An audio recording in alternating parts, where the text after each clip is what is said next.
think be in the that office running every the day. Smoke Show account helped Yes. your game? I'm not kidding. Yeah, Yes. yeah. Like, Really? yeah. And I never was like picking up, like hitting on the girls. I was always very good about that because I was like, I don't want to be the intern Totally. that like is The DMs, creepily yeah. DM. It's like obviously other people could see that, so I ran that with integrity. I protected the fucking shield. But yeah, I mean, just like in terms of like I had to talk a lot to talking to, hot like, the girls most to beautiful figure out chicks out merch or whatever, Yeah. or Like, you know. listen, sweet cheeks, wear the sweatshirt and maybe we'll put you on the block, Yeah, and okay? I was tough on them. I was tough but fair. And I got to show you guys this text from when I retired, and That was great. This message that I got from like this girl I had just posted, and Snapchat takeovers, whatever merch. She said, "Thank you for all." This was the day I retired. "Thank you for all that you did to make each and every one of us feel so beautiful. I'll always remember your kindness. It's great to see how your career with Barstool has blossomed into something totally iconic." Kissy face emoji. Wait, by the way, you had that on deck, and you retired like several years ago.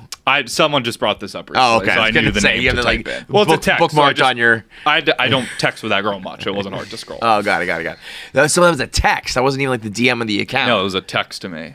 That's why I can't talk to women, because I never did smokes. That's why. I did the smokes on Facebook. Who did them on New York? You did them on New York? Yeah. Yeah, Keith did Guess That Ass. No.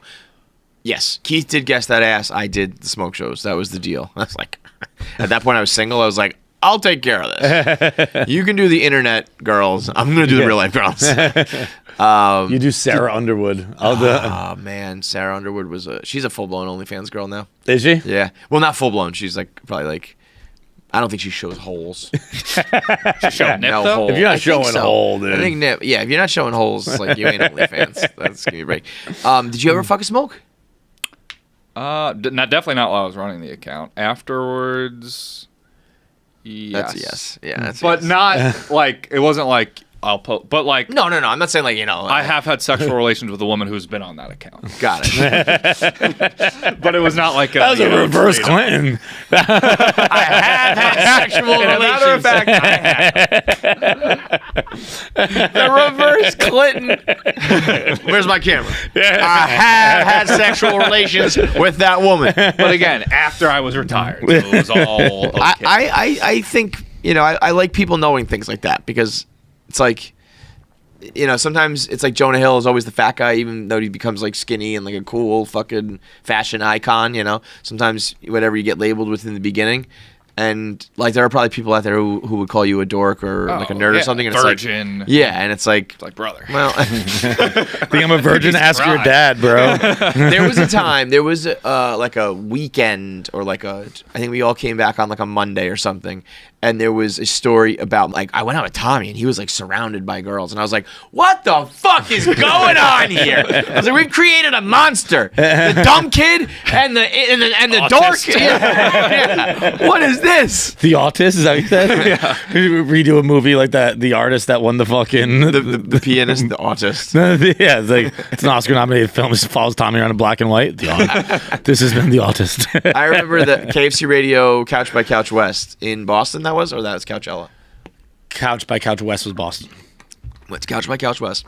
It was the first that was really big. We sold at the Wilbur, and it was like the show was still like pretty young, so it was like wow. And so it was a big event. Like the whole company was there, and I think everybody in the building got laid except I don't know. Did you? No. I think everybody but the three of us. I was in full-blown party mode then. I remember there was like some girl in the crowd who came solo from Texas, flew from Texas to Boston for the show, and I think I don't know if we brought her on stage but we just kind of like shouted her out. She like stood up in the crowd, and somebody ended up fucking that girl. And I remember it was another person. I was like, that guy? I was like, you owe me, bro. You fucking owe me. None of this would have been possible. And he was like, I think he said flat out, he's like, oh, the only reason I came was for this. Like, I know what I'm doing. Like, thank you so much. After every time I have sex, I'll just text you, Big Cat and Dave, be like, thanks, God. Thanks for the pussy, man. You set the tone, made it all possible. It's funny how much, like, humor, I mean, it's no fucking secret. Everybody knows, like, the key to a girl's heart is to make her laugh. But, I also... It is the only thing, too, I get, like, protective of.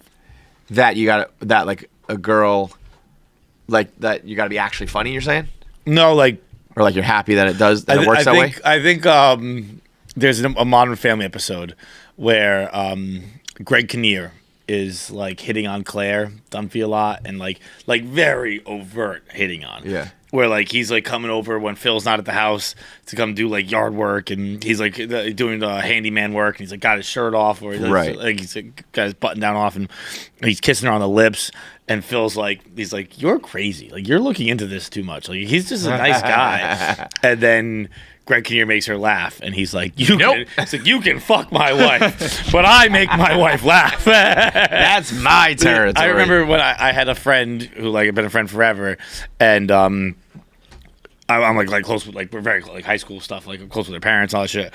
And her mom called me, and she's like, "Have you met her new boyfriend?" And I was like, "No, I haven't. Like, what's he like?" She's like, first thing she said, he is so funny. And I was like, hold the fuck up. Yeah. He is so funny, he's the second funniest guy. Yeah. Okay, sounds good. I last year was dating this girl. We went to a stand-up show at the Stand. Last time I ever go to a stand-up show with the girl. Like, she was laughing too much. Oh, like, absolutely. This is horrible. I should be up there making the jokes. Yeah. Like, you laugh at me. When you see a girl like cackling at a dude, it's like, oh. I'll fucking go to a Broadway play or something. Yeah. There was when we were on our West Coast tour, we were at a show that a girl pretty much left the guy she was with for our opener. Like that night on the spot. He wasn't it wasn't like totally boyfriend girlfriend, but it was like a guy and a girl went to a club together, a comedy club, and like she happened to be from the same hometown as the opener, and she like came over at the after party and was like, "I want to suck your dick in the car." It's like, this is fucking wild, dude. This is crazy.